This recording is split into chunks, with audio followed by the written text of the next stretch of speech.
räägime siis sellistest märkidest, mida me lennumeeskonnale saame siis alt üles näidata, olenevalt olukorrast, kas te olete vigastatud, vajate toitu või mis suunast üldse lähete, olete te eksinud. Nende märkide abil lennumeeskond suudab tuvastada selle, mida te just sel hetkel vajate või kuhu te lähete.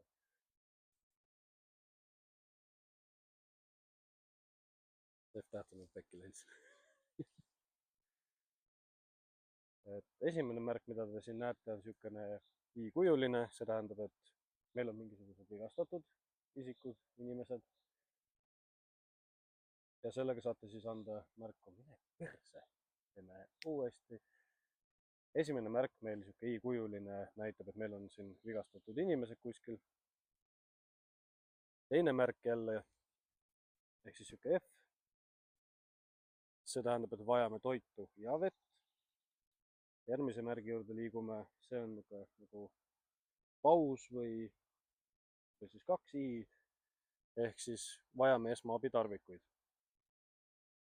Järgmine on meil nagu näha tugeva K moodi selline märk ja selle märgiga saate siis lennumeeskonnale anda märku, et nemad et lennumeeskond saaks anda teile märku, kuhu suunas te minema peate. Kui te olete selle märgi maha pannud ja te ise seda ei tea. Järgmisena siis X. Põhimõtteliselt on see sarnane siis meie kõige esimesele märgile i-le, ehk see tähendab otseselt ei saa liigutada. Samamoodi põhimõtteliselt oled sa vigastatud, ei saa liigutada. Lennumeeskond vähemalt teab seda. Ruut tähendab siis vajame kompassi ja kaarti. Kui lennumeeskonnal on võimalik teile see kuidagi tagada, siis on teil eriti hästi läinud. Järgmine on meil nool. Noole me teeme vastavalt vajadusele, kas me siis liigume hetkel paremale või liigume vasakule. Lennumeeskond saab selle järgi aru, et ahah, selles suunas minnakse. Järgmine on kolmnurk, mis annab siis lennumeeskonnale üks teadmise sellest, et sa oled leidnud koha, kus neil on võimalik maanduda.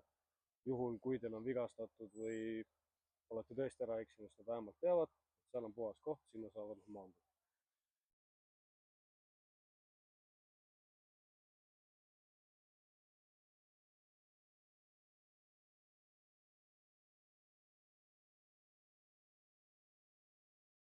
SOS, mida peaks igaüks nagu teadma, oskama.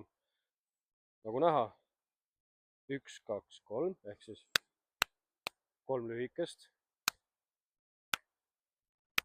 3 pikka ja jälle lõppu siis 3 lühikest. See on siis vana hea sihuke morse stiilis SOS, seda võiks siis igaüks osata vastavalt vajadusele, et kui sul tõesti oled siukses olukorras, oled siseruumis kinni või autoruusu või mis iganes, vähemalt sa saad kuidagi märku anda selle sama lihtsa morse SOS-iga. Muidugi jah, üksiku saare peal me teeme konkreetselt randa suure SOS-i, aga jah, ma loodan, et need märgid, mis ma täna näitasin, jäävad teile meelde, tahate neid õppida. Neid märke on veel küllaga, neid on väga-väga palju. Kindlasti see lihtlabane SOS ja mõningad siis ütleme, et suunamärgid lennumeeskonnale oleks hea, kui tegelikult selged oleksid. Me ei tea mitte kunagi, mis meiega juhtuda või mis olukorras me oleme, aga vähemalt me saame kuidagi endast märku anda. Näeme järgmises videos. Mine.